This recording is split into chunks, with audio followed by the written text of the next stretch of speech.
if you had told me that 10 years ago my grandma would be taking CBD drops, which are a cannabis oil, I would have told you you're mental. Do you know what I mean? When me and Nate first started in this business, we both got branded drug dealers by our greater family.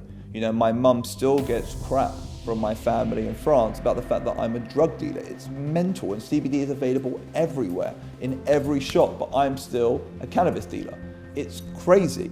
It's really crazy. You know, he has his cannabis factory. You know, I've got my lab, but I've got my cannabis factory. It's crazy because that's unfortunately, you know, 100 years of demonization, you know, 100 years of the world telling us that something we're doing is bad, when actually it's not.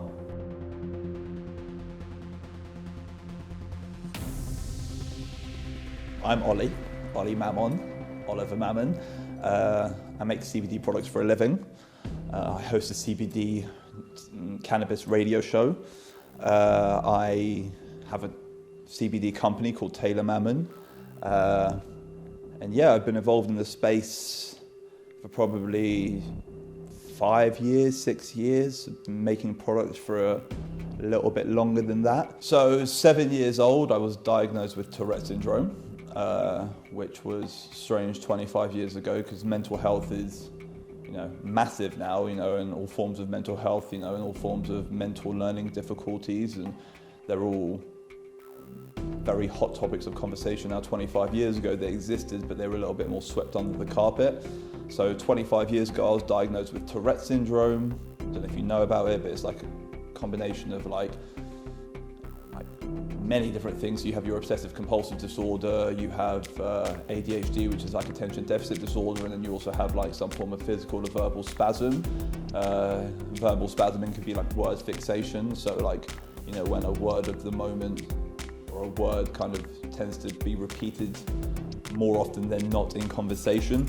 Also the OCD. The OCD is quite a bad trait, that's still quite bad. And I've actually found that cannabinoids can be either beneficial or they can also be negative. You know, if I'm using the wrong cannabinoids, they can actually spike my OCD, and especially the anxieties affiliated with the OCD. So, you know, one of the joys of being me is I actually, like I said, I make CBD products and cannabinoid products for a living. I mainly design products for me, you know, so we've kind of taken that logic and applied it to our business where, you know, every person who's designing a product is designing it for a purpose, and every purpose is there to help a problem. And the same way that once upon a time I had to design products to help my problem, we try and put that same efficacy and logic into every product which we design in order to kind of get that best use for the end reason, best product for the end purpose. One of my biggest issues is, so I want to call it an urge. So I have this urge to twitch, or I have this urge to check the stove 17,000 times before I leave the house and check the front door 15,000 times. If not, you know what, maybe I might die. Do you know what I mean? It's ridiculous, but I get these urges inside of me that if I don't do something, everything will go wrong. And I really found, especially CBD, and this is honest, this is like honest truth, I start my morning every morning with about 80 to 120 milligrams of CBD. I take a full plant extract, I take it in my coffee every single morning, sometimes twice.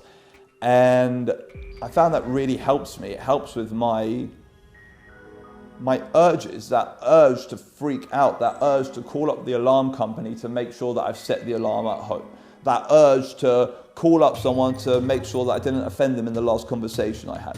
Just all of these random little mind games, you know, the urge for my mind to fuck with me, you know, it's those urges which disappear. A lot of people have this demonization of cannabis where they view it all as a singular. So if they have one bad experience, they know it's not right for them.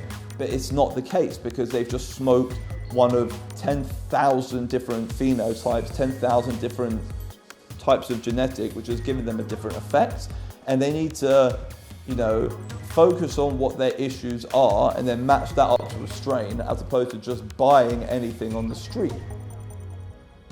My ideal UK cannabis market is a governed market like every other market. So if you're a drinks manufacturer, you're governed. If you're a alcohol manufacturer, you're governed. If you're a tobacco producer, distributor, you're governed. If you make chocolate bars, you're governed. All right, so you're a governed company. All right, you have to get licenses to produce. Whatever you're producing for has to be for a purpose. I believe that all products produced in the UK should then be processed at a separate facility. So I believe that there should be one person who grows, one person who manufactures products, and then the end users. Because what happens is it creates this separation. And what happens is when a grower also produces their products, they become beholden to their stock and they become beholden to their crop. So if you grow a crop and it's not as good as last year, and you have 50 million quid's worth of crop sitting on your shelf, you're not going to burn it, go and buy in a better crop and produce a top quality product. You're going to use your damaged crop from the last harvest. Why? Because you have cost to recuperate. As Taylor Mammon, we don't have a farm, all right?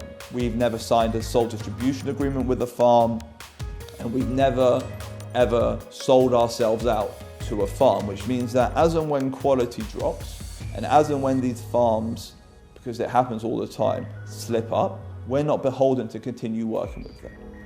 Now, I believe the UK system needs to be run in the same way. There should be several farms, several manufacturers, and manufacturers can buy whatever product they want from whatever farm. I don't think the farms should be allowed to make products because I feel like there needs to be a gap between the product they make and someone saying, yes, it's workable. Because if it's not workable, that product should never hit the market, and the farm will never turn around and say the product's not workable. The farm will always turn around and say the product's top quality. Even if you get an independent adjudicator in, what happens is backhanders and bribes always come into play, and the product will pass. But it might not be right. It could be a food grade product but being sold as vape grade. It doesn't mean it has no purpose. But I'm saying the manufacturer, people like us, what we do is we know what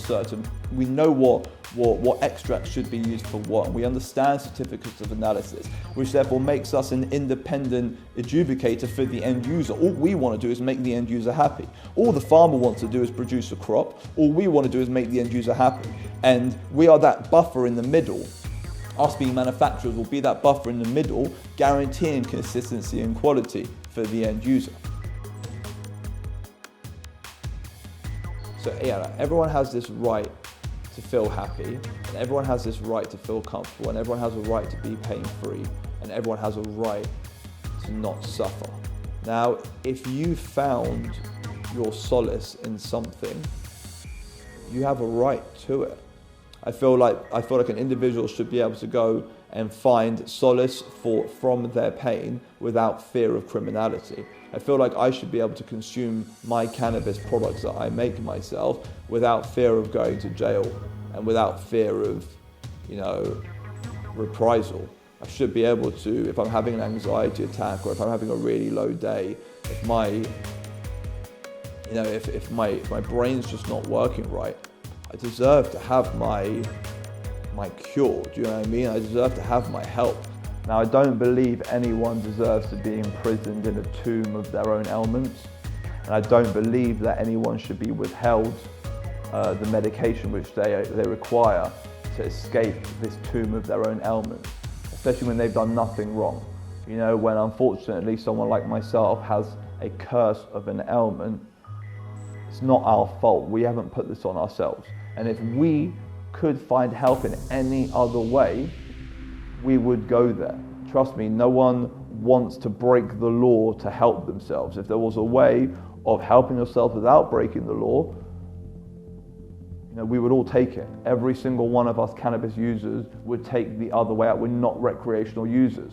We're medicinal users. And I would say to the government, we all deserve our right to sanity, and we all deserve our right to happiness in every aspect of life. Whether it's inside or outside the world of pain, we all deserve it in regards to everything. Why should it be so different with cannabis?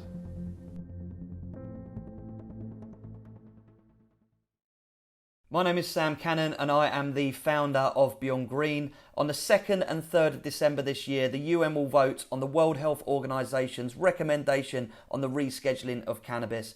This is a mammoth moment in time. Please like, comment and share these videos so that the truth can be told and that the planet and everybody on it can benefit from this truly, truly incredible plant once again. Thank you.